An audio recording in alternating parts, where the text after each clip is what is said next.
रमजानपुरा फातिमा मस्जिद की सामने वाली गली में एक 22 साला नौजवान लड़की अपने ही मकान के ऊपर उसने खुदकुशी कर अपने आप को ख़त्म कर लिया।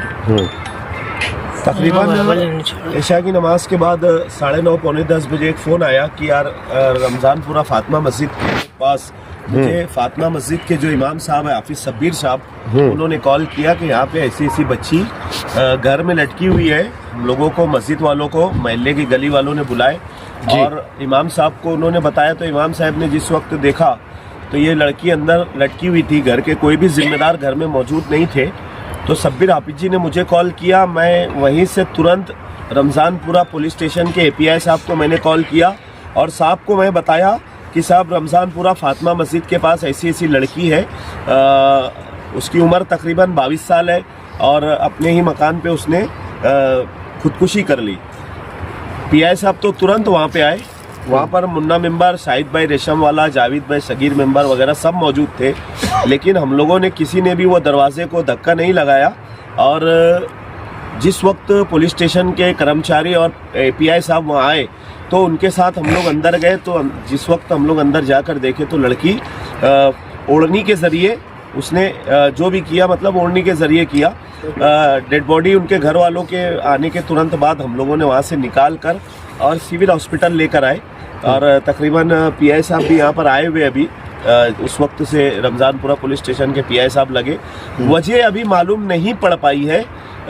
अब ये पुलिस स्टेशन के जो हमारे API साहब है वो तहकीकात कर रहे हैं। कल सुबह PM वगैरह होगा, जो भी कानूनी प्रोसीजर है वो होने के तुरंत बाद पुलिस डिपार्टमेंट के लोग तहकीकात करेंगे कि फांसी की वजह क्या बनी और क्या समझ में आई है। तो वो तहकीकात के बाद ही उनको जो भी समझ में आएगा वो लोग आपको उसकी डिटेल दे देंगे। शफीक भाई, इससे पहले 50 लोग खुदकुशी कर लिए, क्या बोलेंगे आप? ये क्या वजह है और क्या होता है कि हम लोग इतना मरते हैं बॉस? पूरे मालेगांव में यकीन मानो इतना अच्छा। अभी मैं आपने बोला बहुत आजिज़ी की आपने, तो हम लोगों ने बाइट दे दिए। एक दिल भी नहीं हो रहा है बाइट देने का, क्योंकि इससे पहले भी हमारे जितने सोशल वर्कर हैं मालेगांव के, उसके अलावा हमारे उलमाए किराम हैं, पीछे काफ़ी सारे मौलाना उमरैन साहब ने, सैयद मोहम्मद अमीनुल कादरी साहब ने, जितने भी उलमाए किराम हैं, इन लोगों ने काफ़ी लोगों से वो किया। लेकिन हमने देखा कि ये जो हादसात की मतलब जो ये मौत है ये रुकने का नाम नहीं ले रही है। खुदकुशी जो है ये रुकने का नाम नहीं ले रही है। पीछे भी हम लोगों ने बाइट लगाना बंद कर दिया, लेकिन ये रुकना बंद नहीं हुआ है। तकरीबन आप अगर रिकॉर्ड उठाकर देखोगे सिविल हॉस्पिटल का, तो हफ्ते में 15 दिन में ये मामला हो ही रहे और हम लोगों ने भी बाइट देना बंद कर दिया। अब बाइट नहीं देते हम। अगर आप अभी ज़्यादा आजिज़ी नहीं करते तो हम बाइट अभी भी नहीं देते। मेरी रिक्वेस्ट थी बॉस आपसे बोलने का मतलब नहीं, तो इसीलिए आपने रिक्वेस्ट किया तो हम लोगों ने दे दिया, ना तो नहीं देते थे।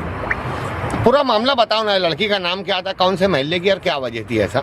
लड़की का नाम है, मेरे पास जो आधार कार्ड वहाँ पे मिला हम लोगों को, उनके वालिद साहब ने जो आधार कार्ड दिया, आधार कार्ड के ऊपर नाम उनका इशरत जहां रिजवान अली, इशरत जहां रिजवान अली। 2003 की पैदाइश है, मतलब 23 साल या 22 साल की उम्र हुई है उसकी।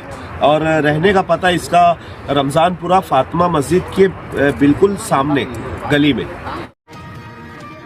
अभी काकानी ब्रिज के ऊपर तकरीबन 11:15 बज रहे हैं। तो 11:15 बजे एक हादसा हुआ। काकानी ब्रिज के ऊपर एक स्कूटी गाड़ी पे 2 बंदे सवार थे और इतना अजीब हादसा हुआ ये कि इधर से भी 12 चक्का थी और इधर से भी 12 चक्का थी। 12 चक्का 16 चक्का जो भी थी, लेकिन वो जो स्कूटी गाड़ी थी वो दोनों गाड़ी के बीच में फंस गई वो। और जो बंदा था शायद उसका पैर फ्रैक्चर हुआ है, तो उसको निकाल के अभी हॉस्पिटल प्राइवेट अभी भेजे उसको, और यहाँ से ट्रैफिक क्लियर करे। चौनी पुलिस स्टेशन से PI साहब आ गए थे और सिटी के भी कुछ कर्मचारी थे और चौनी पुलिस स्टेशन के भी कुछ कर्मचारी थे। बाकी हम लोगों ने मालेगांव शहर के सभी मतलब ज़्यादातर लोगों ने लग के हम लोग एक PM करने के लिए आए थे हम लोग यहाँ सिविल हॉस्पिटल पे। तो वो करवा रहे थे तो वही फ़ोन आया अब्दुल सत्तार एम्बुलेंस वाले को कि यार ऐसा ऐसा मामला हुआ है। तो हम लोग तुरंत वहाँ से यहाँ पर आए। 2 मिनट लगा तो गाड़ी फंसी हुई थी और आदमी भी फंसा था। हम लोगों ने मिल के जद्दोजहद करके उन लोगों को उसमें से टायर में से निकाला और निकालने के फौरन बाद उसको हॉस्पिटल भेजा। लेकिन हमारी बार बार अपील है इस शहर के एसपी साहब से भी और डिपार्टमेंट के लोगों से भी कि देखो ये वक्त से पहले इतनी बड़ी बड़ी गाड़ियां ये सिटी में से गुजरती है कि जितनी गाड़ियां, कहीं मैं बोलता हजारों गाड़ियां रोज रात में इधर से गुजरती है। और अभी ब्रिज का काम भी शुरू है, एक ब्रिज का इस्तेमाल हो रहा है, ब्रिज का काम शुरू है। उसके अलावा तकरीबन कुसुम्बा रोड के ऊपर से जो गाड़ियां आती है, कुसुम्बा रोड पे कई हादसात हो चुके। हम लोगों ने इसका इन्फॉर्म कर चुका, डिपार्टमेंट को कई मरतबा बोल चुका कि पीछे अभी 15 दिन पहले एक वकील आ गया था, उसके पेट के ऊपर से गाड़ी चली गई थी। ये बंदा तो मतलब बाल बाल बचा है, इसका पैर फ्रैक्चर हुआ है, उसको निकाले जैसे वैसे एकदम कम गैप में से उसको निकाला गया है। लेकिन ट्रैफिक आप देखो कि इतनी ज्यादा ट्रैफिक, इतनी ज्यादा ऐसी ऐसी गाड़ियां इधर से गुजरती है कि हमको हाईवे से देखने भी नहीं मिलती, हाईवे पे भी देखने नहीं मिलती है। ऐसी ऐसी गाड़ियां यहाँ से गुजरती है। देखो ये कितनी बड़ी, ये ट्रॉला देखो कितना बड़ा है, 16 चक्का है, 20 चक्का है, 22 चक्का है, ये सब गाड़ियां हैं। ये हम लोग तो थक गए ये बोल बोल के कि यार ये सिटी में से गाड़ियां क्यों गुजर रही है।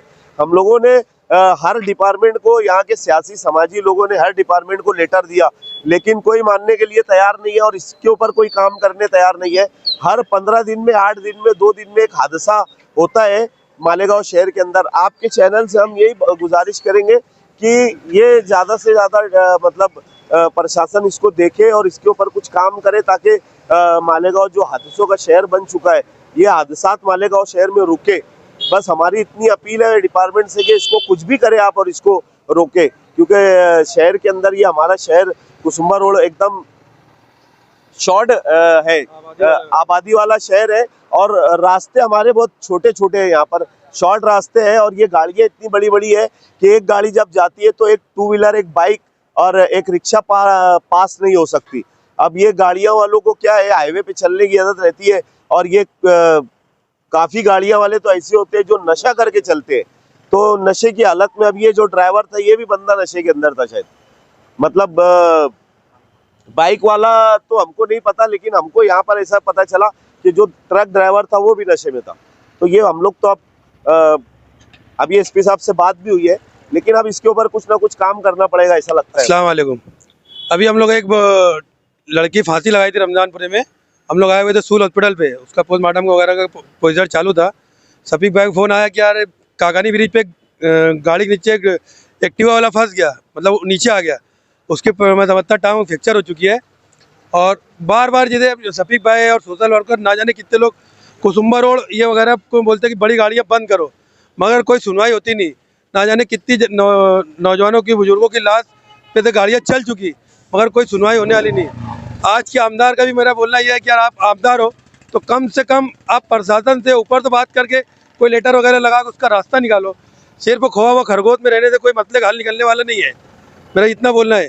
क्योंकि जान कोई सस्ती नहीं है, कोई जिसके घर का बच्चा चले जाए, जिसके घर का बुजुर्ग चले जाए, जिम्मेदार चले जाए, उस घर की हालत क्या होती है ये समझने वाली बात होती है।